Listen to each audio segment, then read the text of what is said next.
नमस्कार। मैं हूं उदय भगत और आप देख रहे हैं यूएनएन भारत।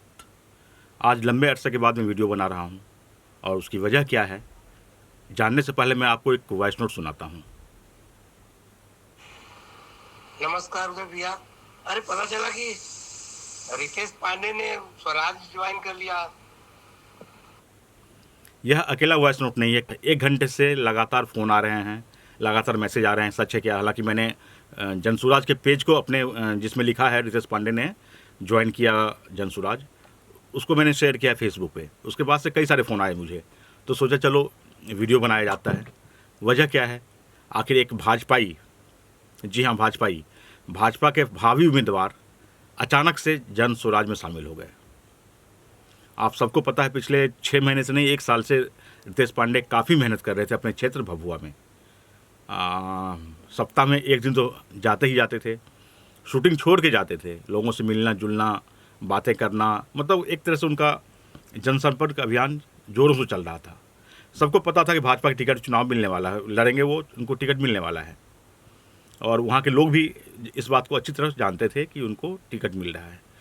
लेकिन अचानक से आज जो खबर आई तो सबके मन में एक सवाल उठने लगा, अचानक से ऐसा क्यों हुआ? आखिर भाजपा से मोह भंग क्यों हुआ उनका? अभी पिछले दिनों मनीष कश्यप, वो भी संभावित उम्मीदवार थे भाजपा के, उन्होंने पलटी मारा, जनसुराज में गए। कई लोग जो भावी उम्मीदवार थे, जिनको लगता था टिकट मिल जाएगा, नहीं जा पाए, न जो उनको लगा बाद में नहीं टिकट नहीं मिल रहा है, तो जनसुराज में गए। लेकिन जहाँ तक रितेश पांडे की बात है, काफ़ी पॉपुलर है, नामचीन सिंगर हैं, नामचीन एक्टर हैं, अपने क्षेत्र में उनका आना जाना भी काफ़ी है। रहते बनारस में है, लेकिन उन्होंने अपना एरिया छोड़ा नहीं है, यानी, और 1 साल से तो खैर वो काफ़ी समय बिता रहे हैं वहाँ। तो वजह क्या हो सकती है? सबसे बड़ी बात यह है, तो मैं आपको बता दूं, भाजपा में टिकट पाना आसान नहीं होता है। वहाँ एक सीट पे कई दावेदार होते हैं। आप कितने लोकप्रिय हैं, शायद उनका क्राइटेरिया ये नहीं है कि आप कितने पॉपुलर हैं, आप सीट निकाल सकते हैं। कुछ धन का भी मामला होता है, कुछ धनबल का भी मामला होता है, और कुछ लॉबिंग का भी मामला होता है। चुनाव नज़दीक है, बिहार भाजपा इकाई में लॉबिंग जम के चल रही है। कई बुजुर्ग जो 75 साल क्रॉस कर चुके हैं, वो भी टिकट के दावेदार हैं, उनको टिकट मिलेगा। क्यों? वो अमित शाह जी के करीबी हैं, वो उनके करीबी हैं। और रितेश पांडे किसे करीबी हैं?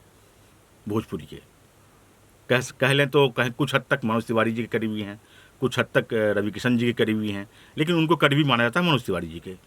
मनीष कश्यप भी मनोज तिवारी जी के ही करीबी थे। तो क्या मनोज तिवारी जी का इतना पावर नहीं है कि इन दोनों को टिकट दिला सकते थे? पावर है, वो दिलवा भी सकते हैं। आपको याद होगा जब दिल्ली लोकसभा चुनाव में 7 के 7 सीट पे उम्मीदवार बदलने की बात हो रही थी, 6 सीट पे उम्मीदवार बदला गया, सिर्फ एक सीट था जहां से मनोज तिवारी चुनाव लड़ रहे थे, उनको नहीं बदला गया। मतलब कहीं ना कहीं पावरफुल तो हैं वो, क्योंकि सातों में ऐसा नहीं कि सबसे ज़्यादा वोट से जीते थे, लेकिन एक पावर है इनमें, पहुंच ऊपर तक है, अच्छी जो हाईकमान है वहाँ तक अच्छी पकड़ है इनकी। लेकिन क्या इनका विश्वास डगमगाने लगा था रितेश पांडे जी का, या मनीष कश्यप जी का, या जो भी है जो उनके करीबी हैं, या फिर कोई इसमें साजिश है? मैं तो ये मानूंगा, रितेश पांडे जी टिकट न मिलना, इनके लोकप्रियता का पैमाना नहीं आंका उन्होंने, बस पैसा और जो लॉबिंग चल रही है टिकट के लिए, जो उसका नुकसान जो होगा बिहार भाजपा को होने वाला है। कम से कम 10 से 12 सीट ऐसी सीट है जो भाजपा जानबूझ के हार रही है।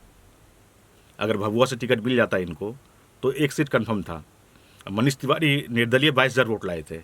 अगर उनको भाजपा का टिकट मिलता, स्वाभाविक तौर पे है, भाजपा के कोर वोटर होता है, वो वोट होता तो निकल सकते थे चुनाव। मैं ये नहीं कह रहा हूँ 100% जीत जाएंगे दोनों, चुनाव में कुछ भी हो सकता है, लेकिन एक संभावना होती है 10%, 20%, 50%, 80%। तो मेरा मानना है दोनों चुनाव निकाल सकते थे, लेकिन भाजपा ने एक तरह से अपने पैर पे कुल्हाड़ी मारा। जो आज जो बिहार भाजपा के अध्यक्ष महोदय हैं, या बिहार भाजपा में जो पावरफुल कद्दावर नेता हैं, उनको इसका खामियाजा भुगतना ही पड़ेगा। और ये एक चीज़ अंत में मैं ज़रूर कहना चाहूँगा, शायद मनोज तिवारी जी ने अपने पूरे मनोयोग से काम नहीं किया, या फिर उनको लगा होगा जो